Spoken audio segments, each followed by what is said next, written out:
ರಾಜ್ಯದಲ್ಲಿ ಇದಕ್ಕೂ ಮುಂಚೆ ಶ್ರೀರಾಮ ಸೇನೆಯಲ್ಲಿದ್ರಿ, ಸಾಕಷ್ಟು ಸದ್ದು ಮಾಡ್ತಾ ಇದ್ರಿ, ನಿರಂತರ ಹೋರಾಟಗಳನ್ನ ಮಾಡ್ತಾ ಇದ್ರಿ. ಆದ್ರೆ ಈಗ ಅಧಿಕೃತವಾಗಿ ರಾಜಕೀಯಕ್ಕೆ ಪ್ರವೇಶ ಮಾಡಿದ್ದೀರಿ, ಅದು ಶಿವಸೇನೆ ಪಕ್ಷದಿಂದ. ಸಂಘಟನೆಯಲ್ಲಿ ಇದ್ದಾಗ ಇರತಕ್ಕಂತ ನಿಮ್ಮ ಶಕ್ತಿ ಮತ್ತು ರಾಜಕೀಯ ಪ್ರವೇಶ ಮಾಡಿದಾಗ ಇರತಕ್ಕಂತ ನಿಮ್ಮ ಶಕ್ತಿ ಸಾಕಷ್ಟು ವ್ಯತ್ಯಾಸ ಅನಿಸ್ತಾ ಇದೆನಾ ಅಂತ ಅನಿಸ್ತಾ ಇದೆ. ಶಕ್ತಿ ಏನಾದ್ರೂ ಹೆಚ್ಚಾಯ್ತಾ ರಾಜಕೀಯ ಪ್ರವೇಶ ಆದ ಮೇಲೆ ನಿಮಗೆ? ಖಂಡಿತ. ಸಂಘಟನೆ ಅದು ಒಂದು ವ್ಯಾಪಕವಾಗಿ ನಾವು ಕರ್ನಾಟಕದಲ್ಲಿ ಬೆಳೆಸಿದ್ದೀವಿ. ಸಂಘಟನೆ ಹೋರಾಟ ಮತ್ತು ಜನರನ್ನ ಜಾಗೃತಿ ಮಾಡುವಂತಹ ನಿಟ್ಟಿನಲ್ಲಿ ಬಹಳ ಮಹತ್ವದ ಪಾತ್ರವನ್ನ ಅದು ವಹಿಸ್ತದೆ.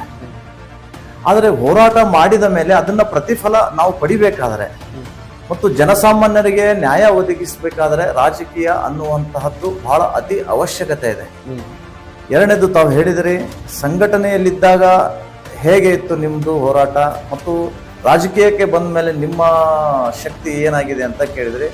100ಕ್ಕೆ 100 ಹೇಳಲಿಕ್ಕೆ ಬಯಸ್ತಾ ಇದ್ದೀನಿ. ಸಂಘಟನೆಗಿಂತಲೂ ರಾಜಕೀಯ ಪ್ರವೇಶ ಆದಮೇಲೆ ಇಲ್ಲಿ ಬೆಂಬಲಿಗರ ಸಂಖ್ಯೆ ಹೆಚ್ಚಾಗಿದೆ ಮತ್ತು ಇದು ಬೇಕಾಗಿತ್ತು ಅನ್ನುವಂತಹ ಜನ ಸಾಕಷ್ಟು ಅದನ್ನ ಸ್ವಾಗತ ಮಾಡಿದ್ದಾರೆ.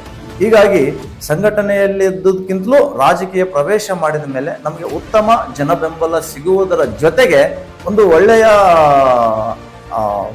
ಮುಂದಿನ ಭವಿಷ್ಯವನ್ನ ನಿರ್ಧಾರ ಮಾಡಬೇಕು ಅನ್ನುವಂತಹದ್ದು ನಮ್ಮಲ್ಲಿ ಹುಮ್ಮಸ್ಸು ಮೂಡಿಸುತ್ತೆ.